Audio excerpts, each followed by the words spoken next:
Hello every one, welcome back. അപ്പോൾ ഇന്ന് ഞാൻ വന്നിരിക്കുന്നത് പാത്ര ബൈറ്റ്സിൻ്റെ വീഡിയോ ആയിട്ടാണ് വന്നിരിക്കുന്നത്. പാത്ര ബൈറ്റ്സ് എന്ന് പേടിക്കേണ്ട ആവശ്യമൊന്നുമില്ല. ചേമ്പലയുടെ ഒരു സ്നാക്സ് വീഡിയോ ആയിട്ടാണ് വന്നിരിക്കുന്നത്. ബ്രേക്ക്ഫാസ്റ്റിനോ നമുക്കിത് ഡിന്നറിനാണെങ്കിൽ നമുക്ക് എൻജോയ് ചെയ്യാം, ലഞ്ചിനാണെങ്കിലും ഇത് എൻജോയ് ചെയ്യാം കേട്ടോ. അപ്പോൾ അങ്ങനത്തെ റെസിപ്പി ഫുള്ളായിട്ട് വയറേക്ക് നിങ്ങൾക്ക് വിശക്കത്തൊന്നുമില്ല. അപ്പോൾ നിങ്ങൾ തീർച്ചയായിട്ടും ട്രൈ ചെയ്ത് നല്ല ഹെൽത്തി റെസിപ്പിയാണ്. ഇത് ചേമ്പലയുടെ ഇലയാണ്. ഇത് ചേമ്പലയുടെ ഇലയും കൊണ്ടാണ് നമ്മളിത് റെഡിയാക്കുന്നത്. ഇവിടെ ഞങ്ങൾക്ക് ആണെങ്കിൽ മാർക്കറ്റിൽ മേടിക്കാനാണ് കിട്ടുന്നത്. നാട്ടിലത്തെ കൂട്ട് ഇങ്ങനെ മുറ്റത്തൊക്കെ നമുക്കാണെങ്കിൽ നമ്മുടെ വാതയ്ക്ക് തന്നെ നമുക്കിത് കിട്ടിയിരിക്കും. അപ്പോൾ നിങ്ങൾ ഇത് വാതയ്ക്കലൊക്കെ ഇതുപോലെയൊക്കെ ഉണ്ടെങ്കിൽ അത് വേസ്റ്റാക്കി കളയാൻ നല്ല ഹെൽത്തി റെസിപ്പിയാണ് കേട്ടോ. നിങ്ങൾ ഇതുപോലെയൊക്കെ ഒന്ന് ട്രൈ ചെയ്യുന്നതൊക്കെ നിങ്ങൾക്ക് എല്ലാവർക്കും തീർച്ചയായിട്ടും ഇഷ്ടപ്പെടും. അപ്പോൾ നമുക്ക് തോന്നുന്നുണ്ടായിരിക്കും ചേമ്പലയും കുട്ടിയൊക്കെ നമ്മളിതുപോലെ കഴിക്കുകയാണെങ്കിൽ വല്ല ഇങ്ങനെ നമുക്ക് വായക്കകത്ത് നാക്കൊക്കെ ചൊറിയുന്ന കൂട്ടൊക്കെ അങ്ങനെ ഒന്നും വരത്തില്ല കേട്ടോ. ഇതുപോലെ ഒന്ന് ട്രൈ ചെയ്ത് നോക്കും, മസ്റ്റായിട്ട് നിങ്ങൾക്ക് എല്ലാവർക്കും ഇഷ്ടപ്പെടും. അപ്പോൾ ഏറ്റവും അധികം ഞാൻ കുറച്ച് അധികം മേടിച്ചിട്ടുണ്ടായിരുന്നു കേട്ടോ. അപ്പോൾ അത് ഞാനാണെങ്കിൽ ആദ്യം ഉണ്ടാക്കിയിട്ടുണ്ടായിരുന്നു കേട്ടോ. അപ്പോൾ ആണെങ്കിൽ കുറച്ച് 3 ഇല ഞാൻ പിന്നെ മാറ്റി വെച്ചിട്ടുണ്ടായിരുന്നു നിങ്ങൾക്ക് വേണ്ടി വീഡിയോസിന് വേണ്ടിയായിട്ട് ഞാൻ കാണിച്ചു തരുന്നത് ഇതുപോലെ.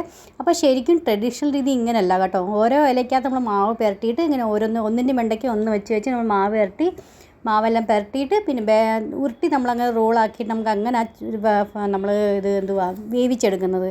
പക്ഷേ ഇത് പുതിയതായിട്ട് നമുക്ക് ഒത്തിരി കഷ്ടപ്പെടാനോ ബുദ്ധിമുട്ടൊന്നും ചെയ്യേണ്ട, പെട്ടെന്ന് തന്നെ റെഡിയാക്കുന്ന രീതിയിലാണ് ഞാൻ കാണിച്ചു തരുന്നത്. ഒത്തിരിയൊന്നും സമയമൊന്നും എടുക്കത്തില്ല നിങ്ങളുടെ.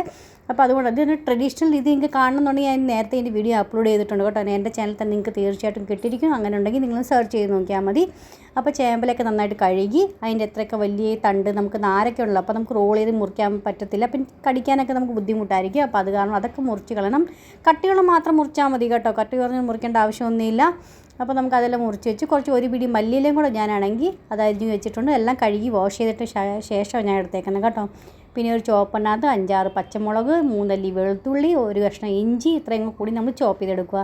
പിന്നെ ഒരു ചെറിയ നാരങ്ങ വലുപ്പത്തിലുള്ളതാണെങ്കിൽ നാരങ്ങ വെള്ളത്തിയിട്ട് കുതിർത്തി വെച്ചിട്ടുണ്ടായിരുന്നു. അതിനകത്ത് ഒരു ടേബിൾ സ്പൂൺ നമുക്ക് ശർക്കരയോ അല്ലെങ്കിൽ പഞ്ചസാരയോ ഇട്ട് കൊടുക്കാം. എന്നിട്ട് അത് നന്നായിട്ടൊന്ന് ആക്കി അവിടെ വെച്ച് കുറച്ച് നേരത്തെ കുതിരാനായിട്ട് വയ്ക്കുക. എന്നിട്ട് ആ നേരം നമ്മൾ വെളുത്തുള്ളി ഇഞ്ചി പച്ചമുളക് ചതച്ച് വെച്ചേക്കുന്നത് ആദ്യത്തെ ആഡ് കൊടുക്കാം. 1 കപ്പ് നമുക്ക് കടലമാവ് ആദ്യം ടോട്ടൽ നമുക്ക് 1 കപ്പ് കടലമാവിൻ്റെ ആവശ്യം വരും. പിന്നെ നമുക്ക് അയമോദം ഇട്ട് കൊടുക്കാം. നമുക്ക് കടലമാവിൻ്റെ ഏത് സാധനം ഉണ്ടാക്കുവാണെങ്കിൽ കുറച്ച് അയമോദം ഇട്ട് കൊടുക്കണം കേട്ടോ, ഗ്യാസൊന്നും കയറാതിരിക്കാനും പിന്നെ ആണെങ്കിൽ ഡൈജസ്റ്റ് ചെയ്യാൻ വേണ്ടി ഏറ്റവും നല്ല ഹെൽപ്പായിട്ട് ചെയ്യും. അപ്പോൾ അതിന് വേണ്ടി അങ്ങനെ ചെയ്യണേ. പിന്നെ ഒരു 1/2 ടീസ്പൂൺ ആണെങ്കിൽ മഞ്ഞൾപ്പൊടി, 1 ടീസ്പൂൺ നമുക്ക് മുളക് പൊടി, 1 ടീസ്പൂൺ മല്ലിപ്പൊടി, പിന്നെ ഒരു ചെറിയൊരു ടീസ്പൂൺ നമുക്കാണെങ്കിൽ ഗരം മസാല ഇട്ട് കൊടുത്തിട്ടുണ്ട്. പിന്നെ 1 ടീസ്പൂൺ ഉപ്പ് ഇട്ട് കൊടുക്കാം. പിന്നെ നമുക്കാണെങ്കിൽ 1 ടേബിൾ സ്പൂൺ നമുക്ക് എണ്ണ, നമ്മൾ ഏത് എണ്ണയാണ് യൂസ് ചെയ്യുന്നത് വെച്ചാൽ അത് ഒഴിച്ച് കൊടുക്കുക. പിന്നെ അതിന് ശേഷം നമ്മളാണെങ്കിൽ അത് പുളിയും പഞ്ചസാരയൊക്കെ നമ്മൾ മിക്സാക്കി വെച്ചേക്കുന്നില്ല, ആ വെള്ളം പിഴിഞ്ഞ് ഒഴിച്ച് കൊടുക്കുക. അതിന് ശേഷം കുറച്ച് വെള്ളം ഒഴിച്ചിട്ടാണ് ഇതുപോലെ തിക്ക് ബാറ്ററായിട്ട് നമുക്ക് റെഡിയാക്കി എടുക്കാം. പിന്നെ നമുക്ക് 1 നുള്ളു ബേക്കിംഗ് സോഡയും നമുക്ക് ആദ്യത്തെ ആഡ് ചെയ്ത് കൊടുക്കാം. ഇതെല്ലാം കൂടി നന്നായിട്ട് മിക്സ് ആക്കിയതിന് ശേഷം ഇപ്പോൾ നമുക്ക് നോക്കണം കേട്ടോ, എരിവും ഉപ്പുമൊക്കെ എല്ലാം പാകത്തിനുണ്ടോ ഇല്ലയെന്ന്. ഇല്ലെങ്കിൽ എന്താ വെച്ചാൽ എക്സ്ട്രാ ആഡ് ചെയ്ത് കൊടുക്കാം.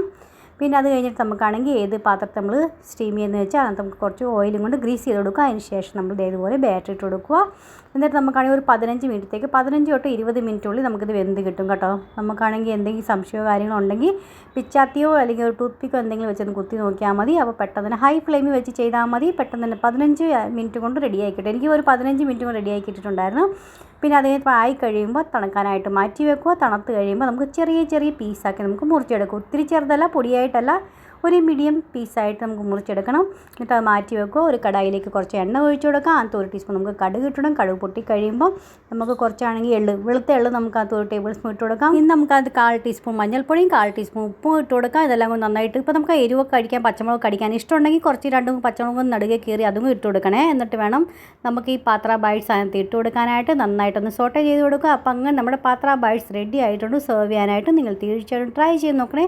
നിങ്ങൾക്ക് എല്ലാവർക്കും ഇഷ്ടപ്പെടുന്നുണ്ടെങ്കിൽ ലൈക്ക് ചെയ്യാനും ഷെയർ ചെയ്യാനും സബ്സ്ക്രൈബ് ചെയ്യാനും മറന്നുപോലെ നെക്സ്റ്റ് വീഡിയോ ആയിട്ട് വീണ്ടും കാണാം. Bye friends, thanks for watching and take care.